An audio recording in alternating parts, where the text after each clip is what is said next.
Dear students, आज हम लोग देख रहे हैं क्लास 9 फिजिक्स का नेक्स्ट पार्ट, जिसका क्लास में हम लोग देख रहे थे डिस्टेंस और डिस्प्लेसमेंट। आज जो है आगे हम लोग उसके शुरू कर रहे हैं।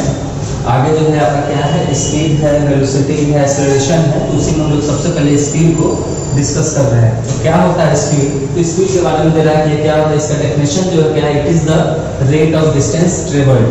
ठीक है, यानी कि इसको अगर हम कहें अनदर लैंग्वेज में ये क्या हो सकता है, तो ये रेशियो होता है distance travel to the time taken, यानी कि उस डिस्टेंस को ट्रेवल करने में कितना टाइम लगा है, उसी का जो रेशियो होता है वो क्या कहलाता है, स्पीड कहलाता है। यानी कि इसको अगर हम मैथमेटिकली रिप्रेजेंट करके क्या लिख सकते हैं कि speed is equal to distance by time. ठीक है, ये इसका बेसिक फॉर्मूला हो जाएगा। अगर हम यहाँ पर देखें कैसा क्वांटिटी है, तो ये भी स्केलर है, ये भी स्केलर है, तो कैसा क्वांटिटी हो जाएगा, ये स्केलर क्वांटिटी हो जाएगा। अगर यूनिट की बात किया जाए तो यूनिट अगर हम देखेंगे तो क्या हो जाएगा, ऊपर में जो डिस्टेंस है इसका यूनिट क्या मीटर है, और इसका क्या सेकेंड है, यूनिट क्या हो जाएगा, मीटर पर सेकेंड। ठीक है, अगेन जो भी चीज स्केलर क्वांटिटी में होता है, जैसे ये जो है आपका स्पीड, ये क्या हो सकता है, तो ये पॉजिटिव हो सकता है, ये जीरो हो सकता है, यानी कि है तो ये कांट भी नेगेटिव, ये कभी भी नेगेटिव नहीं हो सकता है। नेक्स्ट जो स्पीड का टाइप हमको देखना है, पहला जो है इंस्टेंटेनियस स्पीड। इसके बारे में मेनली आपको पढ़ना है 11th क्लास में, लेकिन अभी क्या है इसका टर्म को समझिए। इसमें ही छुपा हुआ क्या, इंस्टेंट, यानी कि स्पीड एट एनी इंस्टेंट को लोग क्या कहेंगे, इंस्टेंटेनियस स्पीड। यानी कि हम क्या लिख देंगे कि स्पीड एट एनी इंस्टेंट, यानी ये जो है बदल सकता है, ये सेम नहीं होगा। जैसे आप सिंपल समझे कि जब आप किसी व्हीकल से कहीं मूव कर रहे हैं, जा रहे हैं, तो सब देखेंगे कि आपकी गाड़ी में एक स्पीडोमीटर लगा होता है, जिसमें 10, 20, 30, 40, 50, 60, 70 इस तरीके से लगा होता है। तो जिस वक्त आपका नजर उस पर पड़ा और उस वक्त जहां पे आपका क्या है, स्पीडोमीटर है, अगर डिजिटल है तो डिजिटल में आप देखेंगे, अगर एनालॉग है तो एनालॉग में आप देखेंगे। तो आप जिस वक्त देखे उस वक्त जो स्पीड है वही क्या कहलाएगा, इंस्टेंटेनियस स्पीड कहलाएगा। ठीक है, अब जो है लेकिन अगर आप कहीं जर्नी किए, ठीक है, आप कहीं जर्नी किए, जर्नी में आपको 1 घंटा लगा 60 किलोमीटर करने में। अब उसमें क्या है कि कभी आप 10 का भी स्पीड चलाए हैं, कभी 50 का भी चलाए हैं, कभी 70 का भी चलाए हैं, कभी मान लीजिए 80 का भी चलाए हैं। तो उन सबका जो ओवरऑल स्पीड हम क्या कहते हैं, ओवरऑल यानी एवरेज जब निकालते हैं तो उसको हम लोग क्या कहते हैं, एवरेज स्पीड कहते हैं। तो देखिए एवरेज स्पीड का फॉर्मूला आपको नॉर्मल तरीके से नहीं निकलेगा, जैसे कि हम लोग एवरेज निकालते हैं। एवरेज में क्या था, तो सबको ऐड कर देते थे और नंबर जितना नंबर था उससे डिवाइड करते थे, तो वो हम लोग नहीं करते। इसमें क्या करते हैं कि ये रेशियो हो जाता है, ratio of total distance travelled to the total time taken. ठीक है, ये क्या है, रेशियो होता है total distance travelled to the total time taken. इसी का मैथमेटिकली फॉर्म रखिएगा तो क्या हो जाएगा, एवरेज, इसको इस एवरेज से ऐसे हम डिनोट करते हो, ये इक्वल क्या हो जाएगा, total distance by total time, यानी कितना टोटल डिस्टेंस था और कितना आपको टाइम लगा है। बस यही आपको डायरेक्ट इसमें करना है। वेलोसिटी क्या है, कैसे था, किस तरह से चेंज हो रहा है, उससे तो कोई मतलब नहीं। ठीक है, तो ये आपको हमेशा लगाना है। कुछ स्पेशल केस है जो कि आपको दिख सकता है इसमें, हम उसी को डील करते हैं कि स्पेशल केस किसका, एवरेज स्पीड का। स्पेशल केस पहला क्या कह रहा है कि अगर आपका क्या हो कि आप अलग अलग वेलोसिटी से गए हो लेकिन डिस्टेंस क्या हो, सेम हो। ठीक है, यानी कि equal distance is covered with different velocities, या डिफरेंट स्पीड, ठीक है, स्पीड ही कर देते हैं डिफरेंट स्पीड। तो जैसे यहाँ से यहाँ तक गए और यहाँ से यहाँ तक गए, दोनों जगह क्या है, डिस्टेंस सेम है d, यहाँ से यहाँ तक क्या है d है, लेकिन जो हमारा वेलोसिटी है वो क्या माने यहाँ पे v1 और यहाँ से v, ठीक है। तो टाइम जो टेकन होगा, अगर हम इस फॉर्मूला से निकालेंगे तो टाइम इज इक्वल टू क्या हो जाएगा, यहाँ से लिखेंगे तो टाइम इज इक्वल टू हो जाएगा d बाई v, ठीक है, ये डिस्टेंस बाई स्पीड। तो टाइम जो हम यहाँ से यहाँ तक देखेंगे तो टाइम कितना लगेगा d बाई v1 और यहाँ से यहाँ तक क्या लगेगा d बाई v2, ठीक है। तो ये टाइम मिल गया, ठीक है। तो हमको पता है कि एवरेज स्पीड जो होता है ये किसके इक्वल होता है, total distance travelled by total time taken. Distance total कितना है तो d प्लस d है divided by total time taken कितना है तो d by v1 plus d by v, ठीक है। इसको सॉल्व करें तो क्या हो जाएगा 2d divided by d common है, v1 v2 divided by v1 और यहाँ पे क्या हो जाएगा v1 plus v2 divided by v1 into v2, d से d कैंसिल आउट और एट लास्ट क्या आ जाएगा 2v1 v2 divided by v1 plus v, ठीक है।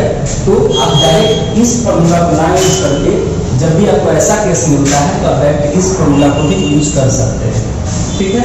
दूसरा जो इसमें आपका स्पेशल केस है क्या है कि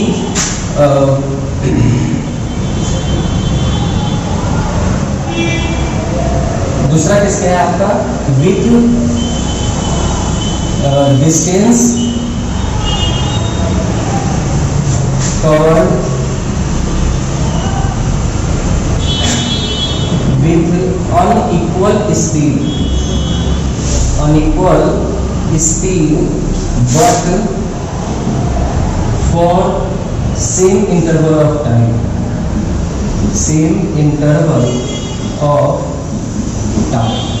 जैसे कि अगर यहाँ से यहाँ तक गए, ठीक है, और यहाँ से यहाँ तक गए, दो अलग अलग केस हो गया। तो इस केस में आपका क्या है कि इंटरवल ऑफ टाइम क्या है सेम है, ठीक है। तो जैसे मान लीजिए यहाँ से यहाँ तक हम गए हैं v1 से, यहाँ से यहाँ गए हैं v2 से, ठीक है। इसमें टाइम लगा है हमको t, इक्वल इंटरवल टाइम है, इसमें भी क्या लगा है t। तो टोटल डिस्टेंस केवल कितना हो जाएगा, यहाँ से देखेंगे तो डिस्टेंस इज इक्वल टू क्या हो जाएगा स्पीड इनटू टाइम, यानी दोनों को मल्टीप्लाई कर देना है। मल्टीप्लाई करेंगे तो यहाँ से यहाँ तक डिस्टेंस कितना हो जाएगा v1t और यहाँ से यहाँ तक कितना हो जाएगा v2t। तो फॉर्मूला लगा देंगे इस एवरेज का, तो यहाँ पे हम लोग क्या बता सकते हैं कि अगेन क्या होगा total distance travelled by total time taken, ठीक है। तो टोटल डिस्टेंस का कितना हो गया v1t plus v2t divided by time t plus t, यानी क्या हो गया t common v1 plus v2 divided by 2t, t cancel out करो क्या आ गया v1 प्लस v2 प्लस 2, ठीक है। तो इस पे क्वेश्चन अगर आपको आता है तो पहले समराइज कीजिएगा, अगर इन दोनों का है तो डायरेक्ट ये फॉर्मूला लगाइएगा, अगर इन दोनों से बेस नहीं है तो आपको ये वाला चीज डायरेक्ट यूज करना है। देखिए ये दोनों फॉर्मूला भी इसी से आया है, कहीं अलग से नहीं आया है, यहीं से लाया गया है। नेक्स्ट जो है वो क्या है आपका यूनिफॉर्म स्पीड। तो क्या होता है यूनिफॉर्म स्पीड, तो जब किसको हम कहेंगे यूनिफॉर्म स्पीड, जब आपका क्या हो कि जो आपका एवरेज स्पीड हो और जो आपका इंस्टेंटेनियस स्पीड हो वो क्या हो हमेशा सेम हो, यानी कि जब भी आप स्पीड देख रहे हैं तो क्या मिल रहा है सेम ही मिल रहा है। यानी कि अगर आप 60 का लिए 60 किलोमीटर पर आवर से अगर आप मूव कर रहे हैं तो अभी भी 10 मिनट बाद भी आगे भी, तो हम उसको क्या कहेंगे कि आपका स्पीड क्या है यूनिफॉर्म है, यानी इसका कहेंगे क्या कि यूनिफॉर्म स्पीड क्या होगा तो इक्वल डिस्टेंस इज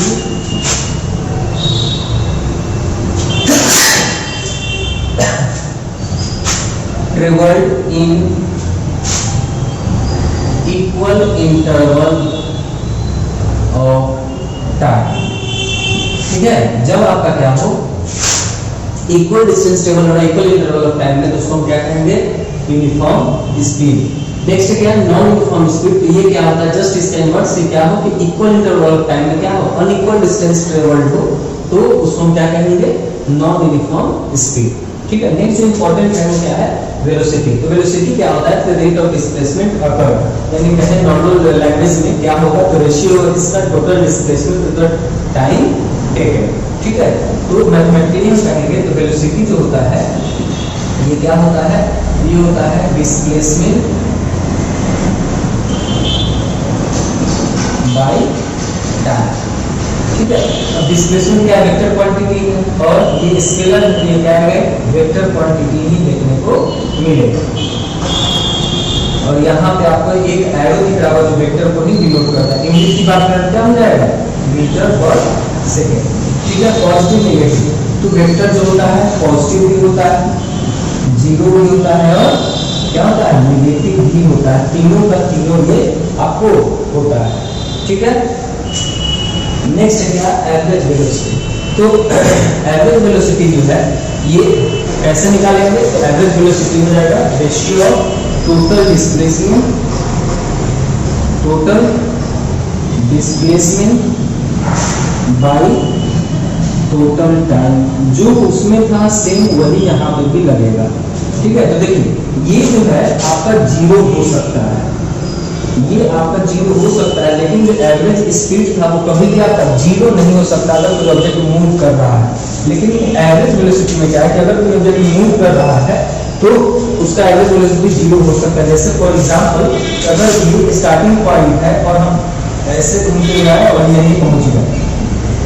ठीक है। तो ये जो पॉइंट है यही मेरा इनिशियल है और यही मेरा फाइनल है। इस केस में डिस्प्लेसमेंट क्या हो जाएगा जीरो, तो जीरो का समथिंग क्या आएगा जीरो नहीं आएगा, तो आपका एवरेज वेलोसिटी जीरो हो सकता है। ठीक है। ये कब जब आपका डिस्प्लेसमेंट जीरो हो। ठीक है। एक और कंडीशन होता है जब आपका क्या हो नॉन यूनिफॉर्म स्पीड से आप चल रहे हो, यानी कि आपका स्पीड अलग अलग हो, तो उस केस में वेलोसिटी से क्या हो जाएगा अलग अलग हो। और अगर आपने देख रहे हैं कि फाइनल स्पीड कुछ और फाइनल वेलोसिटी कुछ और है और इनिशियल कुछ और है, तो उस केस में जो एवरेज वेलोसिटी हो जाता है वो आपका क्या होता है v average is equal to v plus u by 2। ठीक है। क्या हो जाता है v प्लस u बाई 2, यानी कि initial speed plus final speed divided by 2। u और v के बारे में और आगे चलकर हम लोग पूरे डिटेल में पढ़ेंगे, तो सभी ये ध्यान रखिए कि v क्या फाइनल स्पीड u क्या इनिशियल स्पीड डिवाइडेड बाई 2। अगर ये क्या है यूनिफॉर्मली एक्सेलरेटेड मोशन है, ठीक है, नॉन यूनिफॉर्म में आएगा, आगे इस टर्म को अच्छे समझेंगे पर और डिस्कस करेंगे इसको, तो क्या आपका निकल जाएगा वहां पे एवरेज वेलोसिटी निकल जाएगा। ठीक है। तो ये फॉर्मूला कब लगेगा जब आपका क्या हो यूनिफॉर्मली एक्सेलरेटेड मोशन हो। ठीक है। क्या लिख रहे हैं uniformly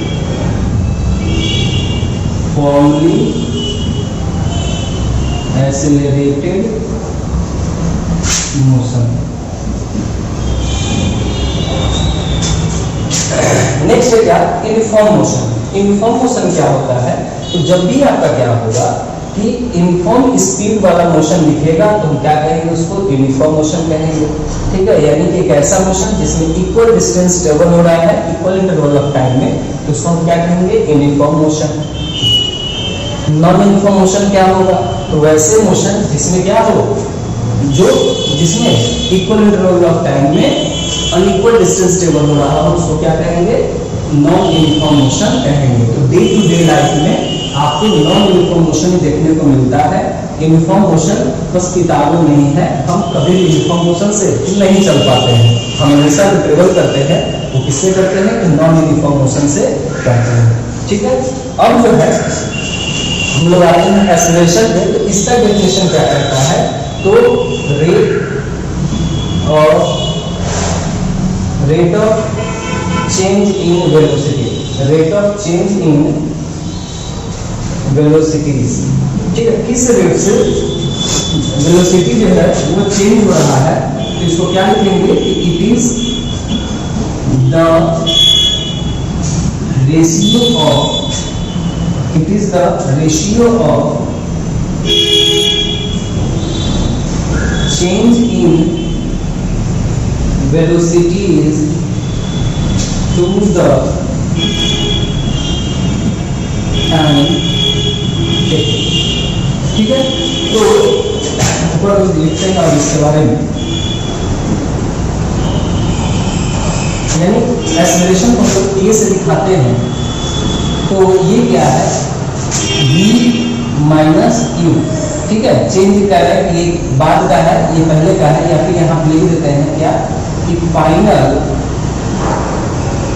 velocity minus initial velocity divided by time.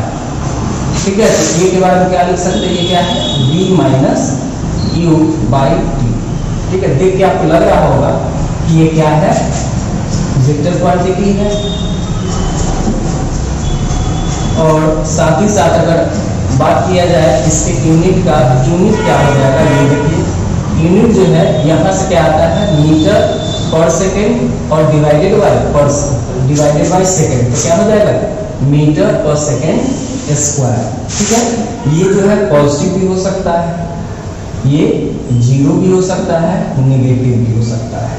ठीक है, तो अगर आपका पॉजिटिव एक्सेलरेशन है, पॉजिटिव एक्सेलरेशन जो है इसको हम लोग एक्सेलरेशन भी कहते हैं, एक्सेलरेशन भी कहते हैं। और इस केस में जो मोशन होता है वो क्या होता है, नॉन यूनिफॉर्म मोशन होता है।